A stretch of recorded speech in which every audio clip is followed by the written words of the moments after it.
കലുങ്കിലിരുന്ന് സംവാദം നടത്തുന്ന പരിപാടിയിൽ വീണ്ടും വിവാദങ്ങൾ സൃഷ്ടിക്കുകയാണ് നടനും തൃശൂർ എംപിയും കേന്ദ്ര സഹമന്ത്രിയുമായ സുരേഷ് ഗോപി സാർ. തൃശൂരിലെ വോട്ട് വിവാദത്തെക്കുറിച്ചും കലുങ്ക് സംവാദ പരിപാടിയിൽ സുരേഷ് ഗോപി പ്രതികരിച്ചു. ജയിക്കുക പോലുമില്ല എന്ന് പറഞ്ഞ തൃശൂരിൽ നിന്നാണ് തനിക്ക് ജയിക്കാൻ സാധിച്ചതെന്നും ശവങ്ങളെ കൊണ്ടുവന്ന് വോട്ട് ചെയ്യിപ്പിച്ച് ജയിച്ച ആളുകളാണ് തന്നെ കുറ്റം പറയുന്നതെന്നും സുരേഷ് ഗോപി പറഞ്ഞു. BJPക്ക് സ്വാധീനമുള്ള പാലക്കാടും തിരുവനന്തപുരത്തും അല്ല ഞാൻ നിന്ന് ജയിച്ചത്. ജയിക്കുക പോലുമില്ല എന്ന് പറഞ്ഞ തൃശൂരിൽ നിന്നാണ് എനിക്ക് ജയിക്കാൻ സാധിച്ചതെങ്കിൽ അത് ദൈവം കൂടെ നിൽക്കുന്നത് കൊണ്ടാണ്. എന്തൊക്കെ കഥകളാണ് ഇവർ എന്നെക്കുറിച്ച് പറഞ്ഞുണ്ടാക്കുന്നത്. പൂരം കലക്കി, ചെമ്പ് കലക്കി, ഗോപിയാശാനെ കലക്കി, RLVയെ കലക്കി, ഇതെല്ലാം കഴിഞ്ഞ് വോട്ട് കലക്കി എന്നും വിളിച്ചു. ശവങ്ങളെ കൊണ്ടുവന്ന് വോട്ട് ചെയ്യിപ്പിച്ച് ജയിച്ചവന്മാരാണ് ഇത്രയും കാലം നിങ്ങളെ വധിച്ചുകൊണ്ടിരിക്കുന്നത്. ചത്ത ശവങ്ങളെ 25 വർഷം മുമ്പ് അടക്കം ചെയ്ത ശവങ്ങളെ പോലും കൊണ്ടുവന്ന് വോട്ട് ചെയ്തിട്ടുണ്ട്. കേരളത്തിൽ ഇത്തവണയെങ്കിലും ശക്തമായ സാന്നിധ്യം നിയമസഭയിൽ അറിയിച്ചുകൊണ്ട് നിങ്ങളുടെ രക്ഷക്കായി പുതിയൊരു ഉദയം രാഷ്ട്രീയ ഭരണ സമ്പ്രദായത്തിൽ ഉണ്ടാവണം. ഒരു ഡബിൾ എഞ്ചിൻ സർക്കാർ ഇവിടെ ആവശ്യമാണ്. അതിൻ്റെ വ്യത്യാസം നിങ്ങൾ അറിയും. ഈ കലുങ്കു സംഗമത്തെ അവർ ഭയപ്പെടുന്നു. എന്ത് വക്രം എഴുന്നള്ളിച്ചും ഇത് ഇല്ലായ്മ ചെയ്യാൻ അവർ ശ്രമിക്കും. എനിക്കതിൽ വിഷമമില്ല. ഞാൻ ഇത് തുടർന്നുകൊണ്ടിരിക്കും. ഇതാണ് സുരേഷ് ഗോപി പൊട്ടിത്തെറിച്ച പോലെ പറഞ്ഞത്. എയിംസ് എവിടെ സ്ഥാപിക്കുമെന്ന വിവാദത്തിലും സുരേഷ് ഗോപി പ്രതികരിച്ചു.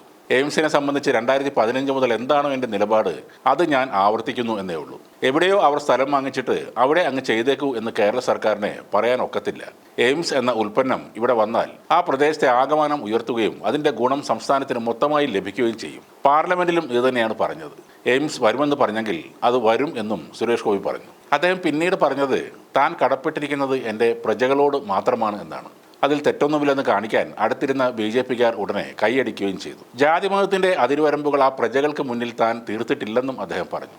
ആകെ ഒരു സിനിമയാണ് ഈയിടെ ചെയ്തത്. ആ കാശ് മൊത്തം സഹായങ്ങൾ ചെയ്തു. ഇതുവരെ MP ആയി മേടിച്ച ശമ്പളം തൊട്ടിട്ടില്ല. എല്ലാം പാവങ്ങളുടെ കഞ്ഞി പാത്രത്തിലേക്കാണ് ഇട്ടത്. ശമ്പളം അനക്കാതെ ബാങ്കിൽ ഇടും. അത്രയും തുല്യമായ പണിയെടുത്ത് സമ്പാദിച്ച കാശ് കൊണ്ട് പാവങ്ങളെ സഹായിക്കും എന്നാണ് അദ്ദേഹം പറഞ്ഞത്.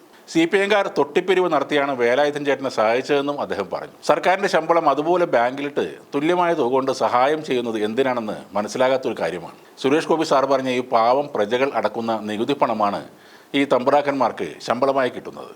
പല പേരിലുള്ള ടാക്സുകൾ അടക്കുന്നത് ഈ നാട്ടിലെ മുഴുവൻ ജനങ്ങളുമാണ്. ദയവായി മന്ത്രി സാർ ഈ പ്രജകൾ എന്ന പ്രയോഗം അവസാനിപ്പിക്കണം. നിങ്ങളുടെ ആഠ്യത്വം അല്ലെങ്കിൽ ജന്മിത്വം നിറഞ്ഞ ഭാഷയാണ് നിങ്ങൾ ചെയ്യുന്ന ചെറിയ നന്മകളെ ഇല്ലാതാക്കുന്നത്. സുരേഷ് ഗോപി ഒരിക്കലും ഒരു മോശം വ്യക്തിയാണെന്ന് അഭിപ്രായമില്ല. പക്ഷേ പ്രജകൾ, തൊട്ടിപ്പിരിവ്, കഞ്ഞിപ്പാത്രം മുതലായ പ്രയോഗങ്ങൾ അങ്ങേയറ്റം മോശമാണ്. സാർ കഞ്ഞിപ്പാത്രത്തിലേക്ക് ഭിക്ഷ ഇടുന്നതിന് മുന്നേയും ഇവിടെ പാവങ്ങൾ ഉണ്ടായിരുന്നു. അവരൊക്കെ ജീവിച്ചിരുന്നു. 1 രൂപ കൊടുത്തിട്ട് 100 രൂപയുടെ പബ്ലിസിറ്റി കൊടുക്കുന്ന പരിപാടി ആദ്യം അവസാനിപ്പിക്കണം. അതേപോലെ പഴയ രാജഭരണം മാറി ഇന്ത്യയിൽ ജനാധിപത്യമാണെന്നും താങ്കൾ ഓർക്കണം. താങ്കൾ ഇന്ത്യയുടെ മന്ത്രിയാണെന്നൊക്കെ പറയുന്നത് കേട്ടു. എന്നാൽ താങ്കൾ കേരളത്തിൻ്റെ മന്ത്രി കൂടിയാണ്. ആ മന്ത്രിസ്ഥാനത്തേക്ക് തൃശ്ശൂർക്കാരുടെ വോട്ട് കൊണ്ടാണ് എത്തിപ്പെട്ടത്. ഇവിടെ രാജാവും പ്രജയും ഇല്ല. മന്ത്രി എന്നതൊരിക്കലും രാജാവുമല്ല. അഥവാ ആണെന്ന ധാരണ ഉണ്ടെങ്കിൽ തന്നെ ആ സ്ഥാനം നിങ്ങൾക്ക് തന്നത് ഇവിടുത്തെ ജനങ്ങളാണെന്നും ഓർക്കുക. താങ്കൾ അടങ്ങുന്ന നരേന്ദ്രമോദി സർക്കാരിനെ സൃഷ്ടിച്ചതും ഇവിടുത്തെ ജനങ്ങൾ തന്നെയാണ്. താങ്കളുടെ കലുങ്ക് സംവാദത്തിൻ്റെ സോഷ്യൽ മീഡിയ പോസ്റ്റിൽ ഒരാൾ ഇട്ട ഒരു കമൻറ്റ് കൂടെ ഒന്ന് കാണുക. അതിൽ എല്ലാമുണ്ട്.